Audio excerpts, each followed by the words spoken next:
লাশের রাজনীতি এই দেশে খুবই বড়, যে কোথাও যদি একটা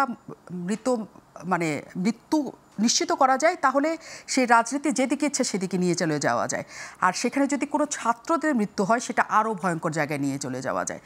এবং এই মৃত্যুকে কেন্দ্র করে যেটা তৈরি করা হলো, যে বলা হয়ে থাকে আওয়ামী ঘরানার লোকজন বা একটা শ্রেণী বলে যে এটি আসলে এমন করে প্ল্যান করা হয়েছে যেহেতু বাংলাদেশের মানুষ খুবই আবেগপ্রবণ এবং তাদের সন্তানরা তাদের কাছে অনেক বড় কিছু, সবার কাছে।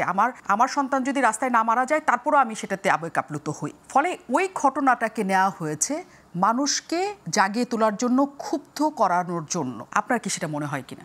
না, আমার সেটা মনে হয় না। আওয়ামী লীগ এখনও তাদের বোধোদয় হয়নি। এত অধঃপতনের পর এবং এত দুর্বিপাক, ন্যাচারাল ডিজাস্টার বলেন আর মানব সৃষ্ট ডিজাস্টার বলেন, মূলত আওয়ামী লীগের যে পতনটা তো ঘটেছে আল্লাহর গজবে, এতে কোনো সন্দেহ নেই।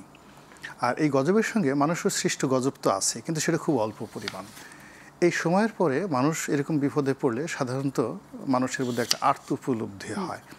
তো দুর্ভাগ্যজনক হলো যে আওয়ামী লীগের মধ্যে সেই আর্ত উপলব্ধির যে জায়গাটা আমি দেখতে পাচ্ছি না, যেটা আমাদের রাজনীতির জন্য আগামী দিনে খুবই একটা অশনি সংকেত। পরিবর্তন হচ্ছে না। আপনি গিয়ে দেখুন বিএনপি এখন আপনি তাকে বলতে পারছেন না যে দেয়ার ওয়াজ এ খাম্বা, দেওয়ার এ হাওয়া ভবন, that was a bad term. তারা বলতেছে না, ওই বিষয়টা তারা স্বীকার করছে না। আপনি যদি জামাতের কথা চিন্তা করেন, তারা বলবে যে না, ৭১ আমরা যেটা করেছিলাম সেটা ঠিকই করেছিলাম, ঘুরিয়ে পেঁচে কথাবার্তা বলে।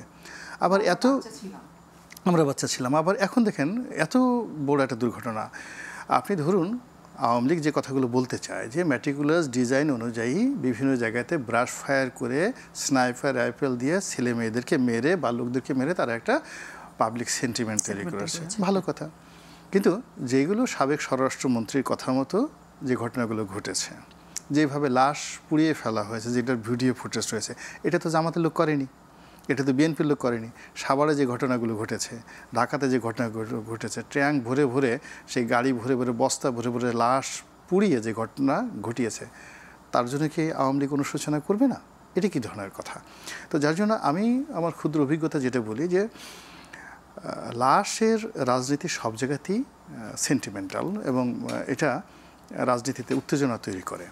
কিন্তু ম্যাটিকুলাস ডিজাইনে সেটা সরকার হোক কিংবা বিরোধী দলের হোক, তারা লাশ ফেলে জীবনে সফল হয়েছে আমি এরকম সিঙ্গেল উদাহরণ দেখি না। যদি তাই হতো তো মুসলিনও তো সফল হতো, হিটলারও তো সফল হতেন। আবার যদি লাশ ফেলে রাজনীতিতে কেউ রাজা হতে পারতেন, তাহলে তো সিরাজ শিকদার হতে পারতেন, জাসদ হতে পারতো, চারু মজুমদারের নকশাল হতে পারতো, তারা তো কেউ হতে পারেননি। এখানেও একই অবস্থা। এখানে আসলে যেটা হয়েছে, আমাদের এই বাংলাদেশে যদি আপনি ৫২ লাশের কথা চিন্তা করেন, ৫২তে যে